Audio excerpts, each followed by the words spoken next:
here's the story. So Carrier's going to say to me, well, we're not going to do it. Good. I'll say good. Very good. Tax. Now, here's what happens. Within 24 hours, they will call back. Mr. President, we've decided to stay in Indianapolis, where you're going to have a good football team this year, by the way, in Indianapolis, Indiana. We're going to stay in Indiana, Mr. President. We've decided to stay. Then I would have liked to have had an answer a year and a half ago.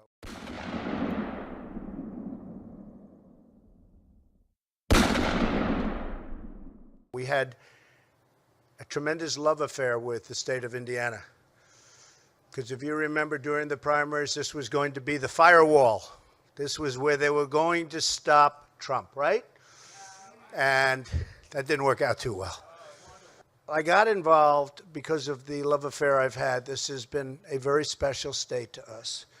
And I'll never forget, about a week ago, I was watching the nightly news. I won't say which one, because I don't want to give them credit, because I don't like them much, I'll be honest.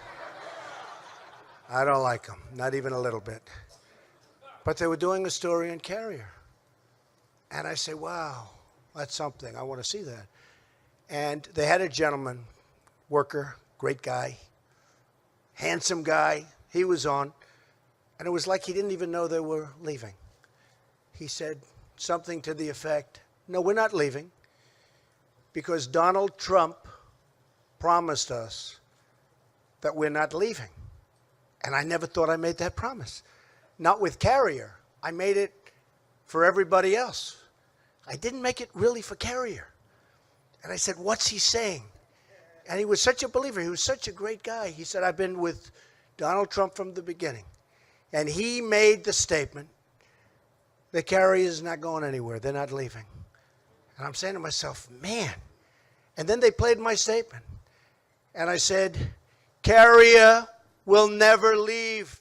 But that was a euphemism. I was talking about Carrier like all other companies from here on.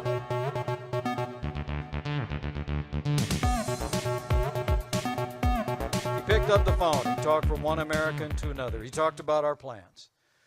Our plans to make America more competitive, to reduce taxes, to roll back regulations, to put American jobs and American workers first again. He made the case for America, and Carrier decided to bet on a brighter future for the American people, and we are grateful from the bottom of our hearts.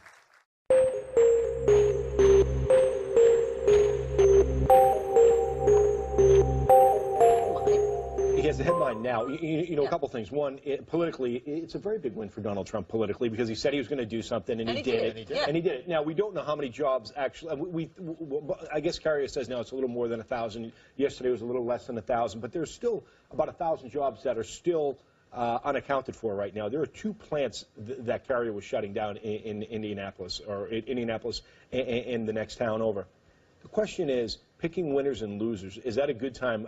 Is that a good long-term strategy? And that can be problematic down the road. Well, I'm not sure that I would be willing to give that much credit, because I do think in this situation we don't know the details. We don't know. He and Mike Pence could have given away the house or the store or the state for all we know. And in the end, that's a horrible way to conduct policy.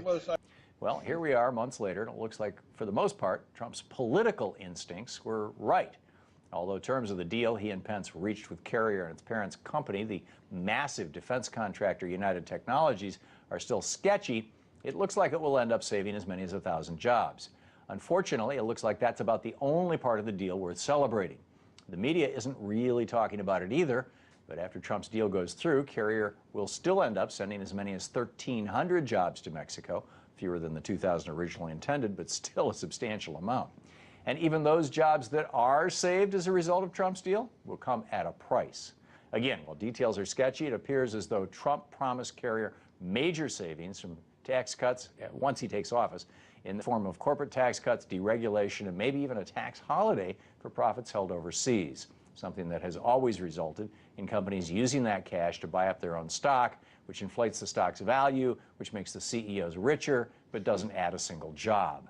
Well, first of all, the United States is the #1 manufacturing economy in the world. Everybody thinks it's China. It's not. China's growing much more quickly. But does it matter how those jobs were kept and what that means for how other companies may come to the government and ask for things? That's the problem. I actually applaud him using the bully pulpit to beat up on a powerful corporation to keep jobs in America. Did he beat them up or did he pay them off? Well, that's what we don't know. See, what we need to do is change the policy.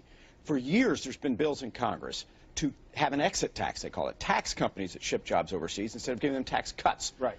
President Obama has proposed that year after year, and the Republican Congress has killed it. Now, President-elect Trump seems to have the same position. I hope he can pass a law, because if he doesn't have a law that sets the same tax code for everybody, punishing jobs going overseas, rewarding jobs here at home, every CEO will know that they can jack up Donald Trump. They can hold their jobs hostage and get a special deal, and we don't want that. As a one-off, it's a good thing, though, and I think you ought to get... Absolutely. You want more jobs in the country, especially if they're good jobs. Let me bounce...